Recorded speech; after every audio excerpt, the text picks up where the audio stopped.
I'm the Director of Postgraduate Studies at the Department of Animal Plant Sciences at the University of Sheffield. And, well, actually I'm a plant ecologist, and I've already kind of made that journey, if you like, in becoming an academic who realises that networking and joining up with partner organisations is actually very, very beneficial. So I've gone down a route of feeding into policy, working on atmospheric pollution impacts on ecosystems, which has fed into DEFRA policy. But now branching out into more with industry work. So for instance, we're developing new green roof substrates for roofs and such like, which given my background is in Arctic ecosystem ecology, that's quite a change for me, but I find the whole, that whole process really interesting, and I think it keeps the mind alert when you're trying to sort of apply your knowledge to other areas. So I'm kind of already a convert to these sorts of approaches. What I just want to do is kind of just provide a little bit of background on what a CACE PhD is. I understand a lot of people in this room will know that, so I'm going to go through fairly quickly, but just to make sure that everybody is kind of, starting from the same starting point, and that should help with just sort of moving forward through today. So this shouldn't take too long, but it's just a useful sort of context to start our discussions. There you go, that's what I'm going to talk about. I'm also going to briefly mention at the end, after I've talked about CACE studentships, just the opportunities for placements and other opportunities for training. So what's a CACE PhD? This is NERC's definition. It's a first-rate, challenging research training experience. Well, I hope all of our PhDs are like that. I'm sure all of our students would tell you that. Perhaps most importantly, if you, well, of course it's important that it's challenging and first rate, but it's a mutually beneficial research collaboration, so both sides of the parties are benefiting. And of course it's between academics and partner organisations, private, public and civil. Sometimes mistakenly referred to as industry. Of course it doesn't have to be industry as we see it at all, and often isn't. So there is of course a greater emphasis on impact, and of course we all know we need to be ensuring our publicly funded research has greater impact, so we can demonstrate the importance of our science. That's something NERC is very keen for us to do. And so because of that, the initial impetus for the research in a CACE PhD often arises from the partner organisation rather than the academic at the university. So it's a good opportunity for the CACE partner organisation to get research done that they really want to get done, as opposed to perhaps providing a smaller collaborative input into a sort of a more academic-led PhD. It enhances the training opportunities that the student gets, which I'll briefly outline in a moment. The CACE partner has to supplement the maintenance grant of the student. The lucky student gets an extra $1,000 per annum into their stipend from the CACE partner, but I mean it costs about 60 grand to run a PhD, so that's a pretty cheap way of getting a full-time researcher for 3 or 4 years. And the students expected to spend 3 to 18 months at the CACE Partner Institute, so they really get that experience of working within an organisation and get to see what the world is like outside a university department. So the student benefits by getting access to training and facilities and expertise that they just won't get at the academic university institute. But it's not just the expertise and the facilities and such like, because they may well be exposed to a different way of thinking, a different way of tackling the science, which is very important for them in terms of broadening their generic skills. And of course, at the end of the day, a lot of this is about developing skills and experience that significantly enhances their future employability.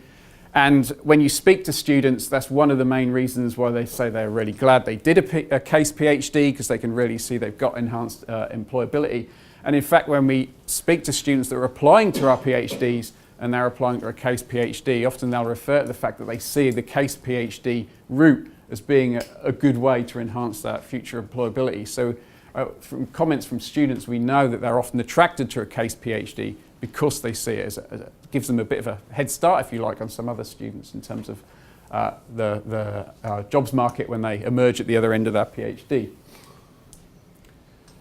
What the partner gets out of it, you get a highly motivated, hopefully, high quality, hopefully, PhD student. Of course, the ACE recruitment process is very competitive, so we hope we're kind of more or less guaranteeing that all the students that come into our system are highly motivated and excellent.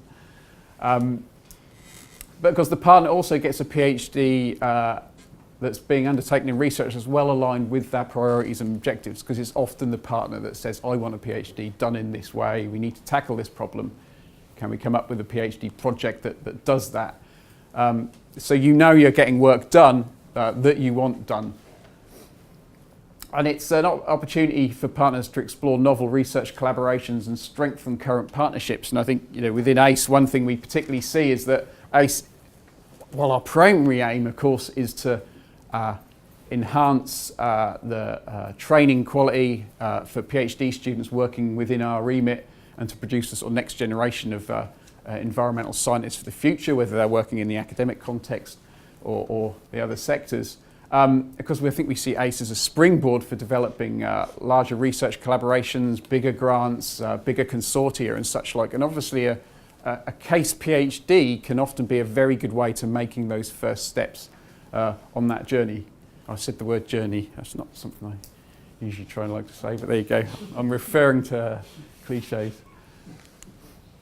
We've got a target of 40% of our PhDs for case studentships, and as Mike said at the start, that means we've got 44 PhDs that we want to be case, and that takes us above NERC's requirement for the number of case studentships, and we'd be very happy if it was more than 40%. You should all have in your welcome packs a sort of a flyer, if you like, that outlines the PhD proposal timeline. And I think part of the reason for having this event now is to give people plenty of time, run-in time, well before we make the next announcement for PhDs, so it gives people plenty of opportunity to develop ideas. But that flyer will basically, in a little bit more detail, outline the fact that first thing you do, of course, is find a link with an academic supervisor at one of the ACE institutes.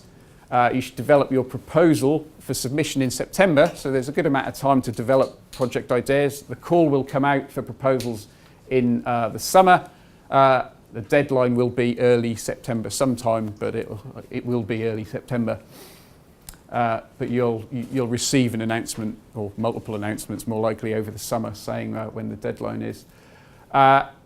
There's a sift for the best proposals, and then those get put forward to advertising in October of this year, and you will select your preferred candidate from all the people that apply for your PhD, and they get put forward for interview in February. That's again a competitive process to make sure we get the best students onto ACE, and the students start then, of course in this round that'll be October 2016. That's when they start their PhD. This is a competitive process, and a large chunk of it is based on student quality. The one thing I should say is that we do have this 40% target for case studentships, and anyway we have to meet the 30% target for NERC. So kind of having a case studentship rather than a normal studentship is probably the single biggest way you can kind of improve your chances of success, because the bottom line is if we have two students that are of equal quality and one is case and one is not, if we're risking not meeting our case target, we're kind of obliged to take the student that's case. So there's good reasons just simply for wanting to have a PhD student, for having a case PhD student. While I was stood up here, I just wanted to mention something additional, which is about placements with partner organisations. So we're no longer talking about case PhDs itself, but just shorter scale work experience for our students with our various partners.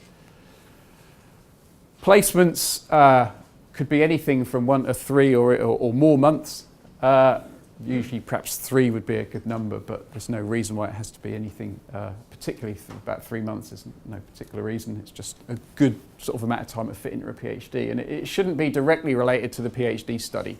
Placements are about getting the student to have research experience in a different type of workplace, and seeing how that workplace operates on a day-to-day basis and getting the skills associated with that. And we encourage student placements within ACE, and to do that, ACE covers the additional travel and accommodation costs associated with going on a placement. So we know students can't necessarily drop their rental arrangements with our accommodation, so there could be additional accommodation costs by working elsewhere, or travel costs and such like. And a student gets an additional stipend on top of an initial 3.5 years worth of maintenance grant if they take a placement. So there's good sort of financial encouragement, if you like, for a student to take a placement, though hopefully students obviously strongly pushing the benefits they get from that experience, and again in terms of that sort of marketability in the workplace from taking a placement. So we're keen to get our students to take placements. We had some very useful feedback actually from our various partner organisations that were at the launch event in October. And of course the usual way a student goes about getting a placement is to ring up a partner organisation and basically say, "Give us a job, mate." And that always doesn't work well, because the partner organisation might be, have work that needs to be done in the summer and they get that phone call in November, or it doesn't work with our funding cycle, or they've got some brilliant projects coming up but not for a year's time. So something we're going to do as well, which is part of the website development that's actually happening at the moment, and the website will be relaunched in the next few days or weeks. It's very, very sort of soon. Is to actually have a portal where partner organisations can actually advertise placements. So if you want a student, you've got a project that would just take 3 months, and it would be great for a student to come in and do that, you can advertise that project and students can respond to that advert, which means the partner organisation actually gets someone on the ground when they want it, doing something that they want them to do, rather than getting that phone call and saying, "Oh, I'll see if we can fit you in, I'm not sure what we've got," and just trying to sort of cobble something together. So we think that'll improve things, because you then have a partner kind of led placement opportunity. Students might still ring you up and say, "Give us a job," but we hope the web page will help make sure partner organisations can get extra pairs of hands when they want it, and the student of course still gets the benefit of having that work experience. Any thoughts or comments on that? Like I said, that's sort of the discussions about placements started to happen at the launch event, but any further comments on that, just call me any time of day and let me know.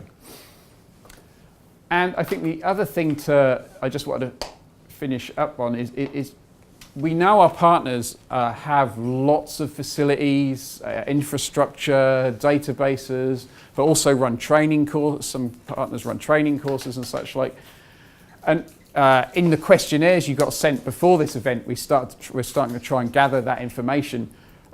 But what we're hoping to do is build up a broader understanding of what the opportunities might be out there with our partner organisations. And so one of the questions we have for you today is, do you have opportunities for training that could be relevant to a broader group of ACE students? Not necessarily the whole cohort, but if there was 5 or 6 students that particularly wanted, experience in, freshwater organism identification or something, are there training courses, for instance, or facilities or platforms for doing that that you actually could provide?